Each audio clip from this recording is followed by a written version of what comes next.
बिस्मिल्लाहिर्रहमानिर्रहीम। Unit 10 parallelogram and triangles exercise 10.3 और exercise 10.3 का हम question number 4 and question number 5 solve करेंगे। और इससे पहले हम जो है कि क्वेश्चन नंबर 1 और 2 सोल्व कर चुके हैं और क्वेश्चन नंबर 3 हम सोल्व नहीं करेंगे क्योंकि question number 3 same as question number 2 है। क्वेश्चन नंबर 2 में हमने क्या प्रूव करना था कि पैरेललोग्राम के डायगोनल्स जो है कि वो एक दूसरे को बाइसेक्ट करते हैं। अब हमने उससे पहले जो है कि पैरेललोग्राम प्रूव किया था, तो क्वेश्चन नंबर 3 में हमें पैरेललोग्राम ही प्रूव करना है। तो वहाँ तक हम जो है कि अगर क्वेश्चन को सोल्व कर लेंगे तो हमारा क्वेश्चन नंबर 3 सोल्व हो जाएगा। अच्छा, अब जो है हमने एक्सरसाइज 10.3 से पहले थ्योरम सोल्व किया, थ्योरम 10.1.3, और उस थ्योरम में हमने क्या प्रूव किया था? हमने ये प्रूव किया था कि ट्राइंगल की दो साइड के मिड पॉइंट से जो लाइन सेगमेंट ज्वाइन होती है, वो लाइन सेगमेंट उसी ट्राइंगल के तीसरे साइड के पैरेलल भी होती है और वन हाफ के इक्वल भी होती है। अब अगर ये थ्योरम हमें अच्छी तरह से क्लियर है और हमें पता है कि किस तरह से इस थ्योरम में जो है कि हमने लाइन सेगमेंट को तीसरी साइड के पैरेलल प्रूव किया और वन हाफ के इक्वल प्रूव किया, तो अब हमें जो है कि इस तरह के क्वेश्चन जो है कि बहुत आसानी से समझ में आएंगे। तो लिहाजा जो है कि हमारे पास एक्सरसाइज 10.3 का क्वेश्चन नंबर 4 है और इस क्वेश्चन नंबर 4 में हमसे क्या कहा गया है वो देखते हैं। Prove that the line segment passing through the midpoint of one side and parallel to another side of a triangle also bisect the third side। तो इस क्वेश्चन में देखो बेटा हमसे क्या कहा गया है। हमसे ये कहा गया है कि ट्रायंगल की 3 साइड्स होती हैं, तो ट्रायंगल की एक साइड के मिड पॉइंट से हम लाइन सेगमेंट जो है कि वो पास थ्रो करते हैं, जो ट्रायंगल्स की बकाया दो में से किसी एक साइड के जो है कि वो पैरेलल हो, और तीसरी साइड को वो क्या करती है? बाइसेक्ट करती है वो लाइन सेगमेंट।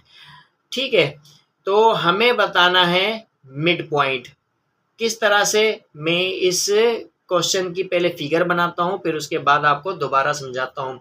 देखो, ये मैंने एक ट्रायंगल बनाया और इस ट्रायंगल को मैं नाम देता हूँ ट्रायंगल ABC। कोई भी नाम दे सकते हो, ट्रायंगल PQR, ट्रायंगल XYZ, तो मैं इसको नाम देता हूँ ट्रायंगल ABC। अब इस ट्रायंगल की देखो 3 साइड्स हैं, तो किसी भी ट्रायंगल की 3 साइड्स होती हैं, तो ये AB, BC और AC ये 3 साइड्स हैं। अब मैं इन तीनों में से कोई रिस्ट्रिक्शन नहीं है, किसी भी तीनों में से किसी भी एक साइड का मैं मिड पॉइंट ले लेता हूँ। मैं फ़र्ज़ करो कि BC का मिड पॉइंट ले लेता हूँ और इस मिड पॉइंट को मैं P कहता हूँ। अब मैं P से लाइन सेगमेंट पास थ्रो करता हूँ इन दोनों साइड में, साइड AB या साइड AC, इन दोनों साइड में से किसी एक साइड के parallel line segment pass through करता हूँ इस पॉइंट P से। अब मैं BA के पैरेलल पास थ्रो कर देता हूँ, मैं CA के पैरेलल इस तरह से भी पास थ्रो कर सकता हूँ और BA के पैरेलल इस तरह से पास थ्रो करूँगा। तो मैं चलो BA के पैरेलल पास थ्रो करता हूँ इस मिड पॉइंट P से, लाइन सेगमेंट पास थ्रो करता हूँ PQ।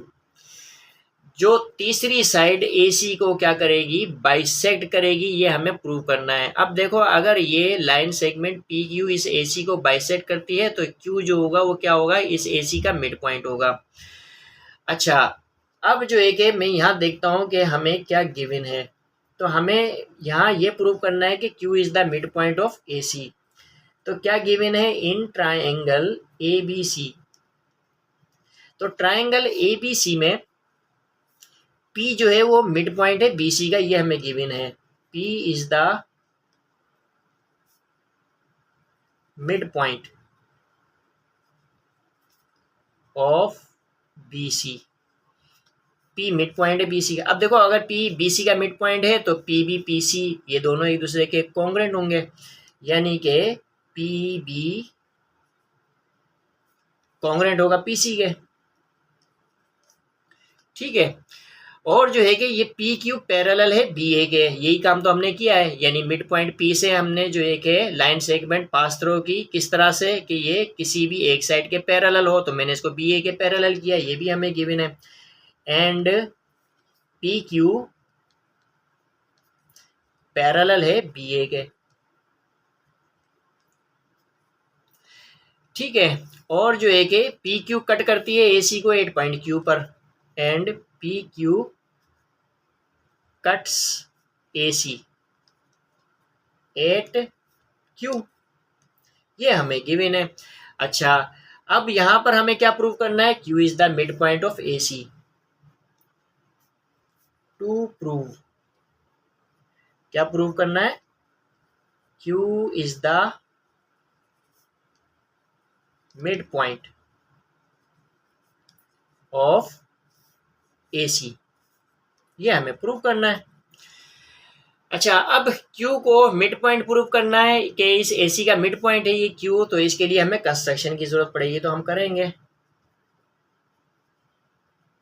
हम क्या करेंगे? कंस्ट्रक्शन करेंगे। क्या कंस्ट्रक्शन करें हम जो है कि इस पॉइंट Q से एक लाइन सेगमेंट पास थ्रू करता हूं जो पैरेलल होगी किसके? CB के। तो Q से मैं एक लाइन सेगमेंट पास थ्रू करता हूं QR, जो पैरेलल होगी किसके? CB के। तो मैं यहां लिखूंगा ड्रॉ QR, जो पैरेलल होगी किसके? CB के पैरेलल, जो है कि मैं QR को ड्रॉ करता हूं। सच डेट, इस तरह से के सच डेट, इस तरह से मैं QR को CB के पैरेलल ड्रॉ करता हूं कि ये जो QR है AB को कट करती है 8 पॉइंट R पे। Such that QR cuts AB 8 point R।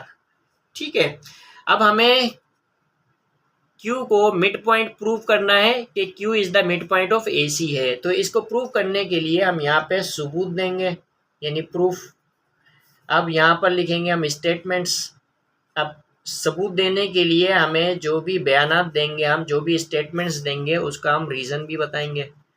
तो यहाँ पे हमने रीजंस बताएंगे। अब देखो, यहाँ पर हमारे पास दो ट्रायंगल है छोटे छोटे से, एक ARQ और दूसरा क्या है? QPC।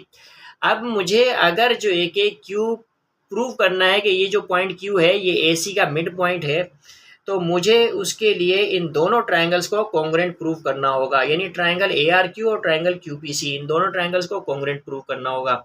अब अगर ये दोनों ट्रायंगल्स कॉन्ग्रुएंट प्रूव हो गए तो इसका मतलब ये है कि ट्रायंगल ARQ का साइड AQ और ट्रायंगल QPC का साइड QC, ये दोनों भी जो है कि कोरेस्पोंडिंग साइड्स होंगे दोनों ट्रायंगल्स के, तो ये भी कॉन्ग्रुएंट हो जाएंगे अगर ये दोनों ट्रायंगल कॉन्ग्रुएंट हो गए तो। अब AQ अगर QC के कॉन्ग्रुएंट हो गया तो इसका मतलब है कि Q जो है कि मिड पॉइंट हो जाएगा इस AC का, और इस तरह से ये प्रूव हो जाएगा। अब यहाँ पर हमें इन दोनों ट्रायंगल्स की कोई इन्फॉर्मेशन नहीं है, हमें कुछ नहीं पता कि कौन सी कोरेस्पोंडिंग साइड दोनों ट्रायंगल्स की जो है कि वो एक दूसरे के कॉन्ग्रुएंट है, ये हमें नहीं पता।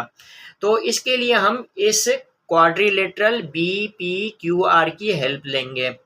तो देखो किस तरह से लेते हैं। अब मैं कहता हूँ कि PQBR के पैरेलल है। क्या है? PQ, मुझे सबसे पहले इस क्वाड्रिलेटरल को पैरेललोग्राम प्रूव करना है, यानी BPQR क्वाड्रिलेटरल को पैरेललोग्राम प्रूव करना है। तो मैं कहूँगा कि PQBR के पैरेलल है, PQ पैरेलल है BR के। अरे भाई, PQBR के पैरेलल क्यों हैं? क्या रीज़न दें? क्योंकि हमें गिवन है कि PQBA के पैरेलल है। क्यों? PQBA के पैरेलल है, ये हमें गिवन है। क्या ये हमें गिवन है? देखो, अगर PQBA के पैरेलल है तो ये BR क्या है? इस BA का एक हिस्सा, तो हिस्सा भी पैरेलल होगा, यानी BR भी फिर PQ के पैरेलल होगा, तभी हमने PQ को BR के पैरेलल किया है। अच्छा, इसी तरह से QR PB के पैरेलल है, QR पैरेलल है PB के। अब QR PB के क्यों पैरेलल है? क्योंकि कंस्ट्रक्शन में हमने QR को CB के पैरेलल किया है।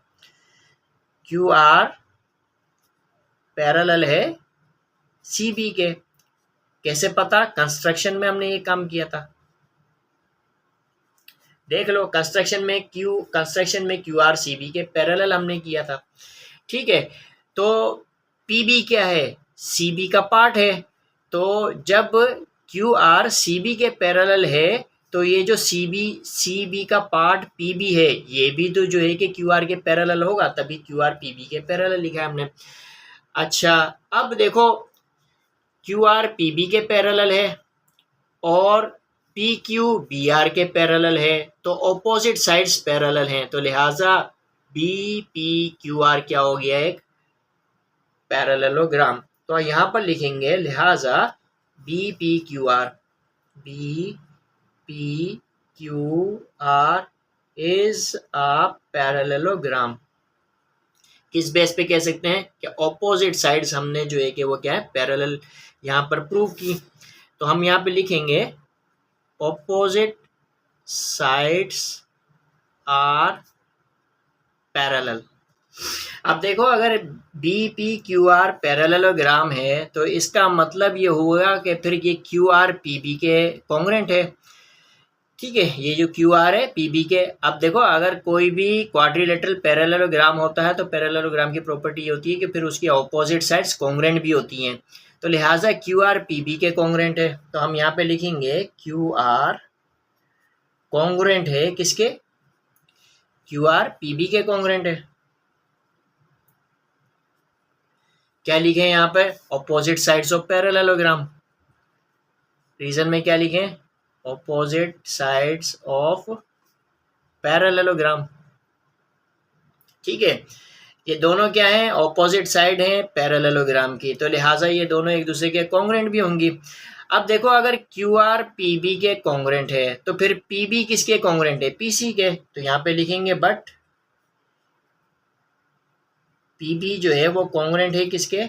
PB PC के कॉन्ग्रेंट है। कैसे पता सर आपको? PB PC के कॉन्ग्रेंट है, गिवन है। देखो यहाँ पर हमें PB PC के कॉन्ग्रेंट है। क्यों कॉन्ग्रेंट है? क्योंकि P is the mid point of BC, ये हमें गिवन था। तो यहाँ पर हम लिखेंगे गिवन। अच्छा, मैं इसे क्या कह देता हूँ? 1 कह देता हूँ और इसे मैं कह देता हूँ 2। अब देखो QR PB के कॉन्ग्रेंट है और PB PC के कॉन्ग्रेंट है, तो लिहाजा QR PC के कॉन्ग्रेंट होगा, QR PC के कॉन्ग्रेंट होगी। तो हम यहाँ पे लिखेंगे QR कॉन्ग्रेंट है किसके? PC के। ठीक है, फ्रॉम 1 and 2 क्या लिखेंगे हम? From 1 and 2। 1 और 2 से हमें पता चला कि QR PC के कॉन्ग्रेंट है।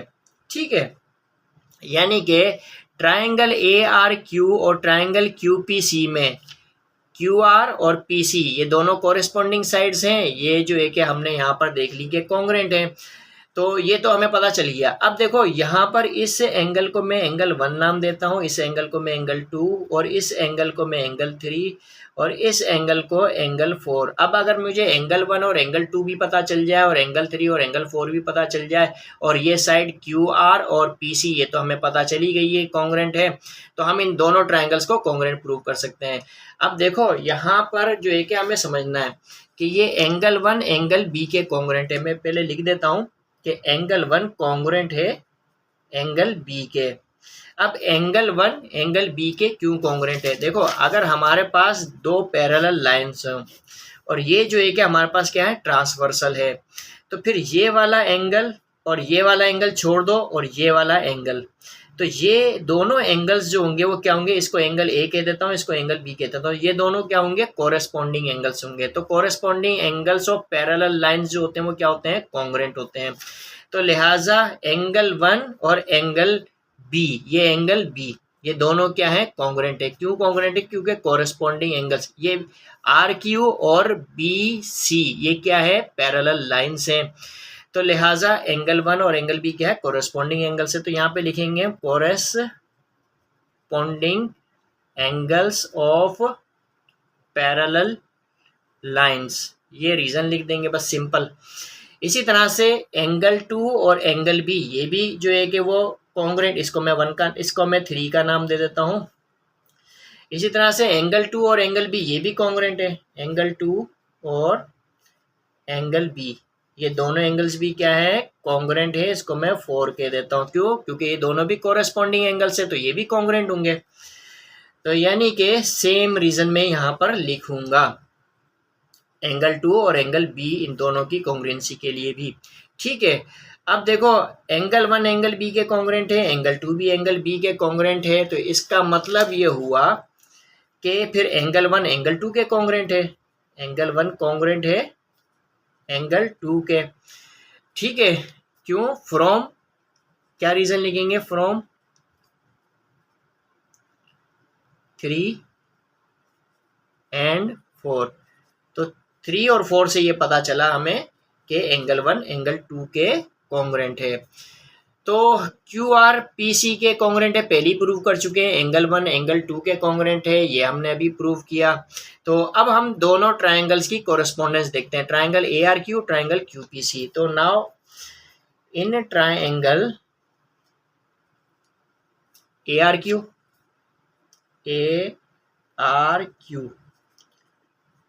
And triangle Q P c, इन दोनों ट्राइंगल्स की कोरेस्पोंडेंस देखते हैं। तो क्या देखते हैं हम कि यहाँ देखते हैं हम इस तरह से कि मैं इसको इस तरह सेट कर लेता हूँ पहले, कि ये जो ट्राइंगल ए आर क्यू में एंगल 1 और ट्राइंगल क्यू पी सी में एंगल 2, ये दोनों एक दूसरे के क्या है, कोरेस्पोंडिंग एंगल्स हैं, ये दोनों कॉन्ग्रेंट है। एंगल 1 कॉन्ग्रेंट है एंगल 2 के। अब एंगल 1 एंगल 2 के क्यों कॉन्ग्रेंट है, इसलिए क्योंकि हमने ये ऊपर प्रूव कर लिया कि एंगल 1 एंगल 2 के कॉन्ग्रेंट है, तो यहाँ पे हमने प्रूव्ड किया है। तो यहाँ क्या लिखेंगे, रीजन में प्रूव्ड। इसी तरह से ये क्यू आर पी सी के कॉन्ग्रेंट है, Q R triangle A R Q में क्यू आर और ट्राइंगल क्यू पी सी में पी सी, ये दोनों भी एक दूसरे के कॉन्ग्रेंट है। क्यू आर पी सी के कॉन्ग्रेंट है। अब क्यू आर पी सी के क्यों कॉन्ग्रेंट है, क्योंकि ये भी हमने ऊपर प्रूव किया है, क्यू आर पी सी के कॉन्ग्रेंट है, ये हमने प्रूव किया है। तो ये भी लिखेंगे प्रूव्ड, ऊपर प्रूव किया है। अच्छा, अब एंगल 3 एंगल 4 के कॉन्ग्रेंट है, हम क्या लिखेंगे, एंगल 3 कॉन्ग्रेंट है एंगल 4 के। अब एंगल 3 एंगल 4 के क्यों कॉन्ग्रेंट है, देखो ये हमारे पास क्यू आर और ये सी बी, ये दो पैरेलल लाइन्स हैं, तो ए सी क्या है, ट्रांसवर्सल है, तो लिहाजा एंगल 3 और ये वाला एंगल छोड़ दो और ये एंगल 4, ये दोनों क्या है, कोरेस्पॉन्डिंग एंगल्स है, और ये दोनों कोरेस्पॉन्डिंग एंगल 3 और एंगल 4, ये दोनों क्या है, कोरेस्पॉन्डिंग एंगल्स हैं, और ये भी कॉन्ग्रेंट होंगे। तो लिहाजा जो एक क्या लिखेंगे यहाँ पे, कोरेस्पॉन्डिंग एंगल्स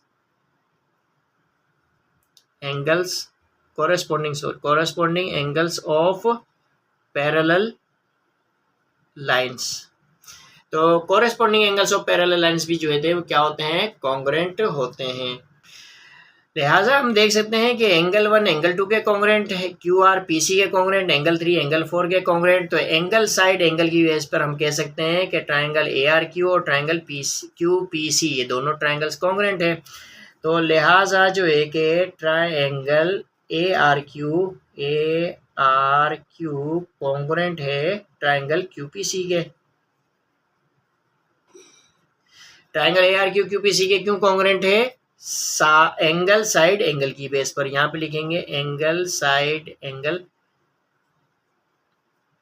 कॉन्ग्रेंसी की बेस पर हम दोनों ट्राइंगल्स को कॉन्ग्रेंट कहते हैं। ठीक है, तो जब दोनों ट्राइंगल ए आर क्यू और ट्राइंगल क्यू पी सी, ये दोनों ट्राइंगल्स जो है कि वो हमने कॉन्ग्रेंट प्रूव कर लिए, तो लिहाजा ए क्यू क्यू सी के कॉन्ग्रेंट है। तो हम यहाँ पे लिखेंगे, क्या लिखेंगे, हम यहाँ लिखेंगे ए Q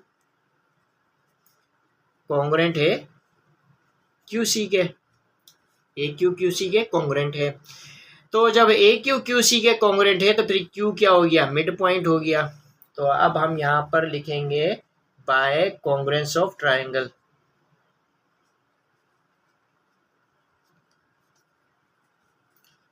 by congruence of triangles. दोनों ट्राइंगल कॉन्ग्रेंट है तो कोरेस्पॉन्डिंग साइड्स भी जो है कि वो क्या होंगी, कॉन्ग्रेंट होंगी।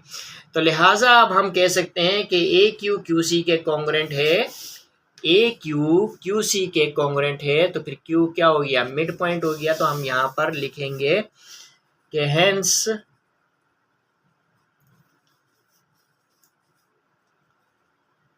Q is the mid point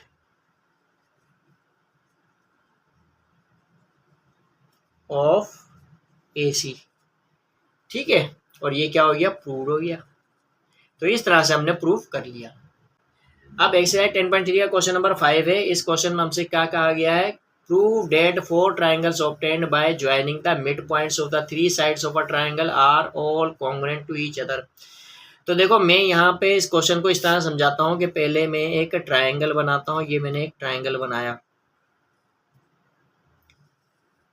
इस ट्राइंगल को मैं नाम देता हूँ ट्राइंगल ABC। तो ये ट्राइंगल क्या है? Triangle ABC।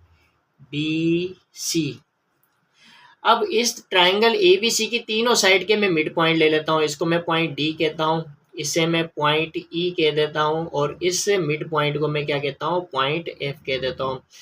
अब इन तीनों मिड पॉइंट को मैं क्या करता हूँ? ज्वाइन करता हूँ। इस तरह से मैंने क्या किया? ज्वाइन किया। ज्वाइन करने के बाद जो है कि हमें इस ट्राइंगल ABC में 4 ट्राइंगल मिल गए। इस ट्राइंगल ADE को, इसको D कहते हूँ, ADE को मैं ट्राइंगल A कहता हूँ। इस तरह से ट्राइंगल DBF, ये ट्राइंगल मिला हमें, इस ट्राइंगल को मैं B कहता हूँ। ट्राइंगल EFC को मैं ट्राइंगल C कहता हूँ। इसी तरह से स्मॉल C है, देखो स्मॉल है, स्मॉल B, स्मॉल C। इसी तरह से ट्राइंगल DEF को जो है कि मैं ट्राइंगल D कहता हूँ। तो हमसे क्या कहा गया है कि यह है कि ट्राइंगल के तीनों साइड के मिड पॉइंट्स को अगर हम ज्वाइन करते हैं तो हमें 4 ट्राइंगल हासिल होंगे, और वो चारों ट्राइंगल्स एक दूसरे के क्या होंगे? कॉन्ग्रुएंट होंगे। जैसे triangle A, triangle B, triangle C और ट्राइंगल D, ये चारों ट्राइंगल्स जो है कि वो क्या होंगे? एक दूसरे के कॉन्ग्रुएंट होंगे। ये हमें प्रूव करना है। तो हम देखते हैं कि हमें क्या गिवन है। हमें गिवन है triangle ABC, in triangle ABC, DEF, D, E and F are the midpoints, are the midpoints of AB. D is the midpoint of AB, D is the midpoint of AB, और E जो है कि वो mid point है किसका? AC का। And F जो है मिड पॉइंट है, F जो है मिड पॉइंट है BC का, रेस्पेक्टिवली। ठीक है। टू प्रूव, क्या लिखेंगे? To prove. क्या प्रूव करना है हमें? कि ये जो ट्राइंगल ADE को मैंने क्या नाम दिया? ट्राइंगल A कॉन्ग्रुएंट है ट्राइंगल B के, और ट्राइंगल B कॉन्ग्रुएंट है किसके? ट्राइंगल C के, और ट्राइंगल C ट्राइंगल D के कॉन्ग्रुएंट है। ये हमें प्रूव करना है। अच्छा, यहाँ हमें कोई कंस्ट्रक्शन नहीं करनी पड़ेगी, हम डायरेक्ट जो है कि प्रूफ करते हैं। अब हमें थ्योरम 10.1.3 जो है कि बहुत अच्छी तरह से पता होना चाहिए, और हम जो है कि क्या लिखेंगे यहाँ पे? स्टेटमेंट्स। जो भी हम स्टेटमेंट्स देंगे उसका हम रीजंस भी देखेंगे। तो देखो, अब मैं क्या कहता हूँ कि ये जो ट्राइंगल ABC में D और E जो है कि वो क्या है? मिड पॉइंट्स हैं, क्योंकि ये हमें गिवन है। तो हम यहाँ पे लिखेंगे in triangle ABC, in triangle ABC, D and E are the midpoints of AB and AC, of AB and AC respectively। ठीक है। तो ये क्या है? हमें गिवन है। क्या है? हमें ये गिवन है। जब ट्राइंगल ABC में AC का मिड पॉइंट D है, और AB का मिड पॉइंट D है, और AC का मिड पॉइंट E है, तो इसका मतलब ये होगा कि फिर ये DE जो है वो किसके पैरेलल है? BC के पैरेलल है। और ये कहाँ से पता हमें? ये हमें थ्योरम 10.1.3 से पता है। ठीक है। तो हम यहाँ पर लिखेंगे कि अगर D और E, A और B, AB और AC का मिड पॉइंट है, तो इसका मतलब ये है, यानी ट्राइंगल ABC में D और E अगर AB और AC का मिड पॉइंट है, तो इसका मतलब ये है कि फिर ये DE पैरेलल है किसके? BC के।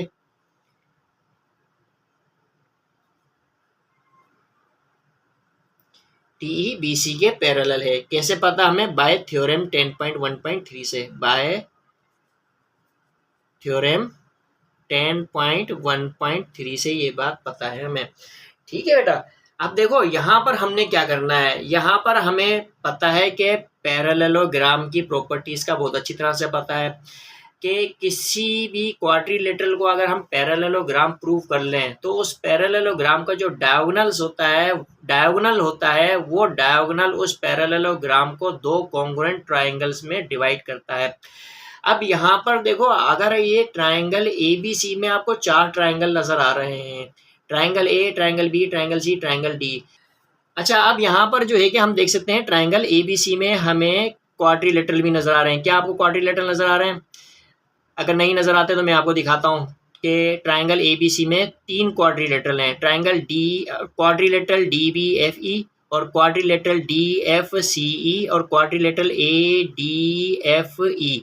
ये तीन क्वाड्रिलेटरल नजर आ रहे हैं। अगर हम इनमें से किसी एक क्वाड्रिलेटरल को पैरेललोग्राम पहले प्रूफ करते हैं तो फिर बाकियों के लिए भी सेम काम ही हमें जो है कि वो करना होगा। तो मैं इस क्वाड्रिलेटरल DBFE को पैरेललोग्राम प्रूफ करता हूँ, फिर देखते हैं कि हमें क्या करना है। देखो, अब यहाँ पर हमने क्या किया, DEBC यानी DEBC के पैरेलल है, तो इसका मतलब ये हुआ कि फिर DEBF के पैरेलल है, या ऐसे भी कर सकता हूँ DE पैरेलल है DEBF के पैरेलल है। जब DEBC के पैरेलल है तो BC का पार्ट है हमारे पास BF, तो ये BF भी पैरेलल होगा DE के। तो यहाँ पर जो है कि अब यहाँ पे क्या रीज़न लिखें, क्योंकि F जो है कि वो पॉइंट है किसका, BC का। यहाँ पे लिखेंगे F is a point of BC। F जो है कि वो पॉइंट है किसका, BC का। इस BC का पॉइंट है F। अब BC पर कोई भी पॉइंट F ले लो तो वो BC को दो हिस्सों में डिवाइड करेगा। अब वो दो हिस्से इक्वल भी हो सकते हैं, अनइक्वल भी हो सकते हैं, लेकिन डिवाइड ज़रूर करेगा वो। तो जो डिवाइड करने के बाद जो पार्ट्स होंगे वो भी पैरेलल होंगे, यानी DE किसके पैरेलल है, BF के। अच्छा, अब DE BF के पैरेलल है, ठीक है। एंड हम यहाँ पे लिखते हैं DE कॉन्ग्रुएंट है BF के। DE क्या है, वो कॉन्ग्रुएंट है किसके, BF के। ये DE BF के कॉन्ग्रुएंट है। अब DE BF के क्यों कॉन्ग्रुएंट है? DE BF के इस वजह से कॉन्ग्रुएंट है क्योंकि ये जो DE है यानी मेजरमेंट DE जो है वो किसके इक्वल है, half of measurement BC। Half of measurement BC। अब BC का हाफ कितना होगा, BF होगा। कितना होगा, BF होगा।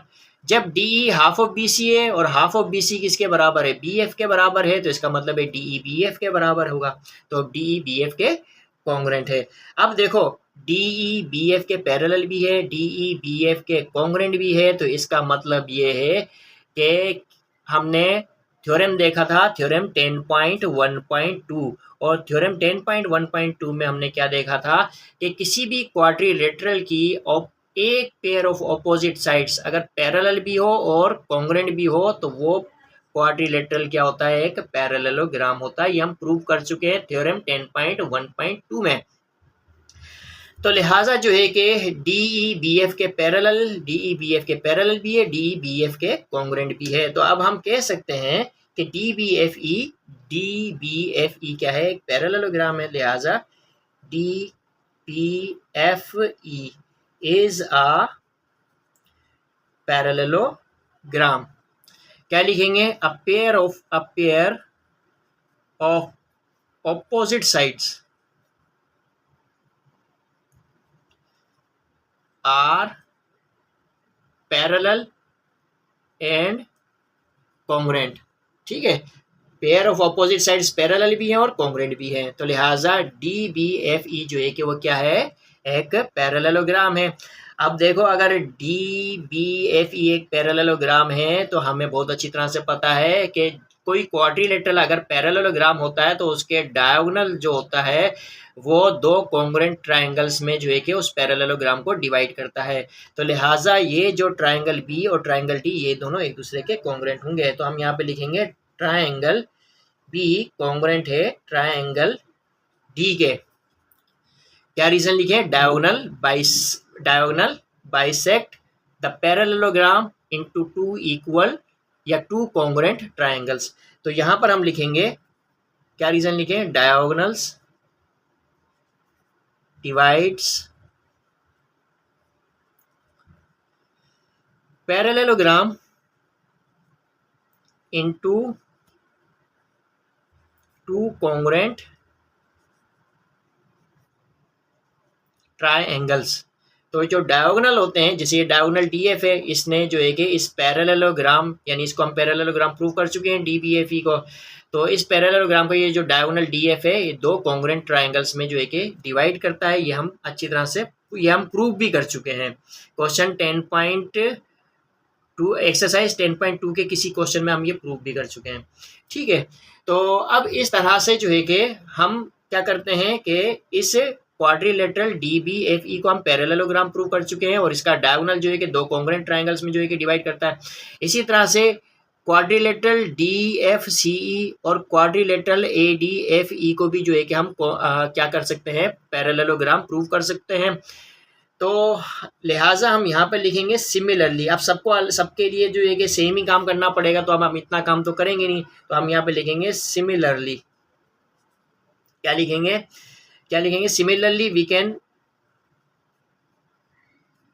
प्रूव, क्या प्रूव कर सकते हैं कि ये जो क्वाड्रिलेटरल डीएफसीई है, यहाँ हम लिखेंगे डीएफसीई एंड क्वाड्रिलेटरल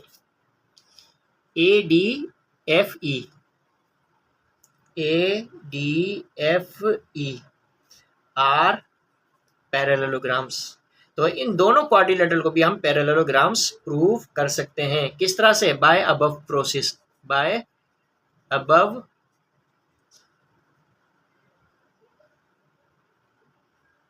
अबव प्रोसेस। ठीक है, तो अब इन दोनों क्वाड्रिलेटरल को हमने जो है कि वो पैरेललोग्राम हम जब प्रूव कर लेंगे, तो हम देखते हैं कि ये जब क्वाड्रिलेटरल डीएफसीई पैरेललोग्राम प्रूव हो जाएगा, तो फिर ये जो डायगोनल एफई है, ये दो कॉन्ग्रुएंट ट्रायंगल्स में डिवाइड करेगा। तो इसका मतलब है ट्रायंगल सी और ट्रायंगल डी, ये दोनों भी एक दूसरे के कॉन्ग्रुएंट होंगे। तो लिहाजा हम यहाँ पर ये लिखेंगे, implies that triangle C triangle D के कॉन्ग्रुएंट होगा।